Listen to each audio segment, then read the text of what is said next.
Online यो वेबसाइटको माध्यमबाट तपाईले फोटा बनाउन चाहनुभयो भने यसको प्राइस रहेको छ 650 रुपैयाँ। तर हामीले फ्रीमा बनाउने छौं। हाम्रो नेपाली रुपी 650 मा यो फोटा बन्ने छ। तर हामीले 650 रुपैयाँ नदिइकन फ्रीमा हामीले डीबी को लागि पर्फेक्ट हाई रिजोल्युसनमा फोटा बनाउने छौं। भिडियोमा बनिरहनु होला, भिडियोलाई कति पनि स्किप नगर्नु होला। हेलो साथीहरु, नमस्ते। म हुँ मनोज खड्का। हजुरहरु हेर्दै हुनुहुन्छ हाम्रो YouTube channel A to Z technology. So आजको यस भिडियो मार्फत रहेर मैले ईडीबी को लागि फोटो कसरी बनाउने यति मात्र हैन, सुन्नुहोस् मेरो कुरा ध्यानसँग। आजको यस भिडियो हेर्नुभयो भने तपाईले ईडीबी को लागि फोटोबाट हुने प्रब्लमबाट तपाई बच्न सक्नुहुन्छ। यदि तपाईलाई ईडीबी ले फोटोबाट रिजेक्ट गर्छ भने 100% यो प्रब्लमलाई सल्भ हुनेछ। तपाई फोटोबाट त रिजेक्ट हुनु नै हुने छैन, अरु अन्य कारणले तपाई रिजेक्ट हुनु होला, त्यो अरु कुरा रह्यो। फोटा कति साइजमा हुन्छ, कस्तो हुन्छ, कान कति देखिनु पर्छ, यो सम्पूर्ण कुराहरुको जानकारी दिनेछु। त्यसपछि मैले यो फोटा ईडीबी को लागि इलिजिबल छ या छैन त्यो दुईवटा वेबसाइटमा चेक गर्नेछु। मैले यहाँनिर मैले वेबसाइट छ, यहाँनिर एउटा यो वेबसाइट छ, एउटा यो वेबसाइट छ। मैले यो दुईवटै वेबसाइटको लिंक मैले हजुरहरुलाई प्रोवाइड गर्नेछु। तपाईले यो भिडियो स्किप नगरिकन हेर्नु होला हैन। मैले एकदमै राम्रो तरिकाले यो भिडियो बनाएको छु। अहिले सम्म यस्तो भिडियो तपाईले पुरा YouTube मा भेट्न सक्नुहुन्न। मैले धेरै रिसर्च गरेर यो भिडियो बनाउन गएको छु। सर्वप्रथम म पहिला फोटोशपबाट फोटा बनाउँछु हैन, के कस्तो फोटा बनाउनु पर्छ त्यो त जानकारी दिन्छु। त्यसपछि तपाईलाई मैले ईडीबी लोटरीको लागि इलिजिबल छ कि छैन त्यहाँनिर चेक गर्छु। म जान्छु अब मेरो कम्प्युटरको स्क्रिनमा। अब मैले मेरो ल्यापटपको फोटोशप ओपन गरे हैन। यहाँनिर हेर्न सक्नुहुन्छ तपाईले मेरो ल्यापटपमा फोटोशप अन भइसकेको छ। मैले ईडीबी को लागि फोटो बनाउनलाई जस्ट क्यामेराले या मोबाइलले खिचेको छु हैन। त्यो फोटोलाई बिल्कुल एडिट गर्ने छैन हैन। मैले यो खाली ठाउँमा डबल क्लिक गरे। डबल क्लिक गरिसकेपछि मैले आफ्नो फोटा भएको ठाउँमा जान्छु। मैले यो फोटोलाई डीबी को लागि पर्फेक्ट हाई रिजोल्युसन र फिक्स पिक्चरमा बनाउने छु। यहाँनिर मैले खिचेको फोटामा मैले ब्याकग्राउन्ड पनि चेन्ज गर्ने छैन हैन। यो चाहिँ यो फोटामा मैले कुनै पनि चीज एडिट गर्ने छैन। हल्का फुल्का तपाईले केही गर्न चाहनुहुन्छ भने गर्न सक्नुहुन्छ। लाइटहरु मैले यसलाई हल्का लाइट मिलाए, कन्ट्रोल एल, हल्का यो फोटोलाई डार्कनेस दिन्छु, ओके गर्दै। अब मैले यो फोटोलाई डीबी को लागि बनाउने तरिका एउटा मैले टेम्पलेट बनाएर राखेको छु। त्यो टेम्पलेट मैले हजुरलाई यदि तपाईलाई चाहियो भने मलाई कमेन्ट गर्नु होला। त्यसको डाउनलोड लिंक मैले हजुरलाई प्रोवाइड गर्ने छु। मैले कन्ट्रोल ओ थिचे ल्यापटपबाट, म ओपन आयो। अब मैले डीबी फोटो टेम्पलेट भनेर एउटा टेम्पलेट बनाएको छु। सर्वप्रथम त यो टेम्पलेट खुलिसकेपछि मैले यसको साइज हजुरलाई देखाउन गए है। यहाँनिर इमेजमा जान्छु, इमेज साइज यहाँनिर हेर्न सक्नुहुन्छ। इन्चमा हेर्न चाहनुहुन्छ भने यसलाई 2x2 को रहेको छ, 600x600 पिक्सलको यो साइजमा मैले फ्रेमिङ गरेर टेम्पलेट बनाएको छु। यहाँनिर हेर्न सक्नुहुन्छ यो डीबी को लागि पर्फेक्ट टेम्पलेट छ। यदि पर्फेक्ट छ कि छैन यो पनि मैले तपाईलाई डीबी वेबसाइटमै लिएर चेक गर्ने छु। सर्वप्रथम मैले यो फोटोलाई यहाँनिर मुभ टुल लिएर समातेर ड्रप गर्छु, यहाँ लिएर छोडे।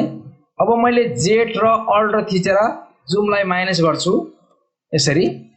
अब मैले कन्ट्रोल प्लस टी थिचेर ट्रान्सफरलाई अन गर्छु। अब शिफ्ट प्लस अल्ट थिचेर मैले यो कुनामा समातेर यसरी सानो बनाउँछु। शिफ्ट प्लस अल्ट है, चारैतिरबाट आउँछ फोटा, शिफ्ट प्लस अल्ट। अब मैले शिफ्ट अल्टलाई छोड्दिए। अब मैले मुभ टुल समेत लिएर माथि लगिहाले। अब एकताल इन्टर हान्छु। अब मैले जेड दबाएर माउसले क्लिक गर्छु, जुम देखाउँछ यहाँनिर यसरी। अब मैले फेरि भी दबाउँछु, यानी यो मुभ टुल है। मुभ टुलले मैले यहाँनिर टाउकोलाई यहाँनिर छुन्छु यसमा। फेरि कन्ट्रोल टी गर्छु र शिफ्ट प्लस अल्ट थिचेर मैले हल्का यसलाई जुम गर्छु यसरी। अब तपाईले यहाँनिर हेर्न सक्नुहुन्छ मैले मिलाइसकेको छु हैन। यो माथिको धर्कालाई कपालले छुएको छ, यो बीचको धर्का आँखालाई छुएको छ है। अनि यो धर्काले चिउरीलाई यो धर्का भन्दा चिउरी माथि नै हुनुपर्छ। र यो धर्का भन्दा तल कुम हुनु हुँदैन है। यसरी मैले यसलाई मिलाइसकेँ। अब मैले इन्टर हान्छु। यो फोटा फिक्स भइसक्यो। डिबी को लागि पर्फेक्ट छ या छैन। मैले यहाँनिर फोटो चाहिँ बनाएँ, तर यो फोटा डिबी को लागि इलिजिबल छ या छैन मैले अनलाइन वेबसाइटमा लिएर चेक गराएर हजुरलाई देखाउने छु। त्यो वेबसाइटले भन्ने छ यो फोटा डिबी को लागि ठीक छ या छैन।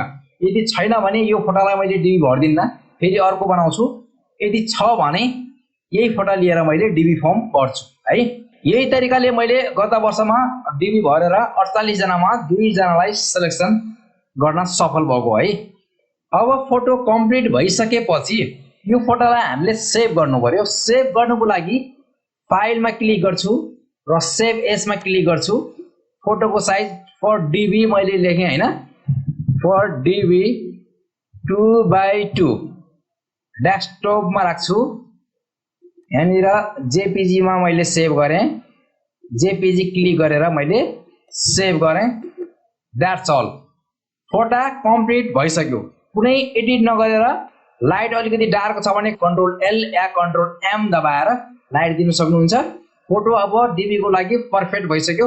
अब मैले यो फोटोलाई अनलाइन वेबसाइटहरुमा लिएर चेक गर्ने छु के सच्चीमा यो फोटो डिबी को लागि पर्फेक्ट छ या छैन। अब जाम हामी अनलाइन वेबसाइटतिर। यो वेबसाइटको लिंक मैले हजुरलाई प्रोवाइड गर्ने छु है। भिडियोमा बनिरहनु होला। यदि तपाई हाम्रो च्यानलमा पहिलो चोटी आउनु भएको छ भने हाम्रो च्यानललाई सब्स्क्राइब गरेर बेल नोटिफिकेसन थिचेर तपाईले यो भिडियो कहाँबाट हेर्दै हुनुहुन्छ एउटा मिठो कमेन्ट गर्नु होला। र मैले वेबसाइट खोलिसकेको छु हैन। हामीले दुईवटा अलग अलग वेबसाइटमा यो फोटोलाई चेक गर्ने छौं। यो फोटो डिबी को लागि पर्फेक्ट छ या छैन। यो एकदमै जेन्युइन अमेरिकाको गभर्नमेन्ट वेबसाइट हो है। फर्स्ट अफ अल म यो वेबसाइटमा आइसकेको छु। यसको लिंक मैले दिनेछु भिडियोमा बनिरहनुहोस् है। फर्स्टमा यो वेबसाइटमा आइसकेपछि check your DV lottery photo भनेको छ यहाँनिर हैन। यसमा क्लिक गर्छु। एउटा कुरा मैले तपाईलाई के जानकारी दिन गएँ भने डिबी लोटरी फोटो चेकर भनेर धेरै फेक वेबसाइटहरु र फेक टुलहरु पनि छन् है। त्यसबाट चाहिँ बच्नु होला तपाई। यूएसए को एकदमै जेन्युइन वेबसाइटमा या जेन्युइन टुलमा हामी भिजिट गर्नुपर्छ है। यहाँनिर upload your photo to check it भनेको छ है। मैले यसमा क्लिक गर्छु। हामीले फोटो बनाएर कहाँ राखेका थियौं डेस्कटपलाई मैले सिलेक्ट गरेँ। डेस्कटपमा फर डिबी 2x2 भनेर हामीले फोटो सेभ गरेको थियौं हैन। यसलाई मैले खोलेँ। लोडिङ भइराछ है। केही समय लाग्छ। यो वेबसाइटले सम्पूर्ण कुराहरु पर्फेक्ट छ भने फेरि हामी जाम यहाँनिर मुनि। यहाँनिर चेक गरिसक्यो भने अब यहाँनिर get your photo in 2 second भनेको छ हैन। यो वेबसाइटमा क्लिक गरिसक्यो भनेपछि के भन्छ त अब यहाँनिर यो हेरौँ है। यहाँनिर हेर्न सक्नुहुन्छ तपाईले। यहाँनिर डिबीले पर्फेक्ट गराएको एउटा साइट छ। यहाँनिर यो धर्का यो आँखामा आउनुपर्छ र यो मुनिको धर्काको र यो आँखाको चिउरी बराबर बीचमा हुनुपर्छ। हाम्रो फोटा त्यहाँ बराबर छ या छैन हामी चेक गरौँ है। अब अपलोड फोटोमा फेरि क्लिक गर्छु मैले र मैले मेरो फोटोमा गएँ। अब यहाँ लोड हुन्छ एकछिन है। प्रोसेसिङ भइराछ। फोटोलाई चेकअप गरिराछ। यहाँनिर हेर्न सक्नुहुन्छ तपाईले। यो धर्का हेर्नुहोस् ठ्याक्कै आँखामा आयो। यो मुनिको धर्का ठ्याक्कै चिउरीमा आयो। हाम्रो फोटा एकदम पर्फेक्ट छ। ल यो वेबसाइट अनुसार पर्फेक्ट छ। यो फोटाको कति छ प्राइस थाहा छ यसको? कन्टिन्यू टु डाउनलोड गरे मैले है। अब यहाँनिर हेर्न सक्नुहुन्छ 650 रुपैयाँ भनेको छ। तर हामीले अलरेडी फोटोशपबाट पर्फेक्ट फोटो बनाइसकेका छौं। हामीले 650 रुपैयाँ दिनुपर्ने आवश्यक नै छैन। अब चेक गरौँ हामीले अर्को वेबसाइटमा गएर है। यो वेबसाइटले त सही छ भन्यो हैन। अब हामी जाम अर्को वेबसाइटमा। एउटा यो अर्को वेबसाइट छ। यो पनि ग्रीन कार्ड फोटो चेकर भनेर छ। यसमा मैले upload and check your image for free now भनेको छ हैन। मैले क्लिक गरेँ यसमा। यो फोटोलाई मैले क्लिक गरेँ। डिबी को लागि मैले रेडी पारेको फोटोलाई अपलोड गरेँ हैन। फोटो हैज बीन अपलोडेड भनिरहेको छ। यहाँनिर पनि हेर्न सक्नुहुन्छ हजुरले सबै चिन्हमा ब्लू चिन्ह लागेको छ। यसको मतलब check one of the four. Let's have a look at technical staff भनेर भनेको छ। टेक्निकल सम्बन्धीले चेक गर्दाखेरि यो फोटो चाहिँ पर्फेक्ट भनेको छ। हामीलाई यो फोटामा पनि कुनै पनि प्रब्लम छैन। यो फोटा अब डिबी को लागि पर्फेक्ट छ। हामीले यो फोटालाई लिएर अब डिबी भर्ने छौं।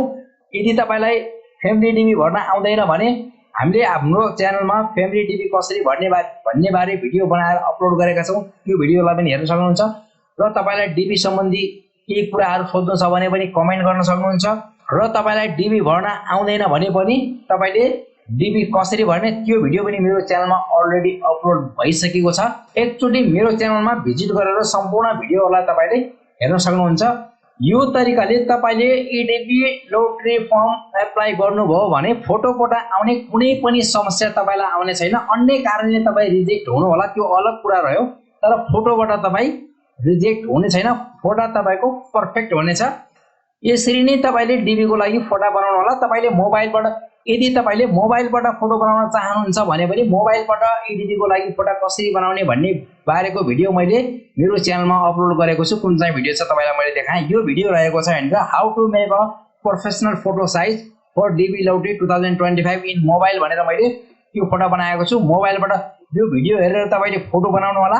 अनि त्यो फोटोलाई मैले दिएको अनलाइन दुईवटै वेबसाइटमा चेक गर्नु होला। त्यो वेबसाइटले भेरिफाई गरेर यो फोटो ठीक छ भने त्यो फोटोलाई लिएर तपाईले ईडीबी फर्म सजिलैसँग भर्न सक्नुहुनेछ। हवस् त, मेरो भिडियो के कस्तो लाग्यो सल्लाह सुझाव दिनु होला। राम्रो लागे पनि नराम्रो लागे पनि राम्रो या नराम्रो के छ सल्लाह सुझाव दिनु होला। यति भन्दै यस भिडियोबाट म बिदा हुन्छु। जय नेपाल।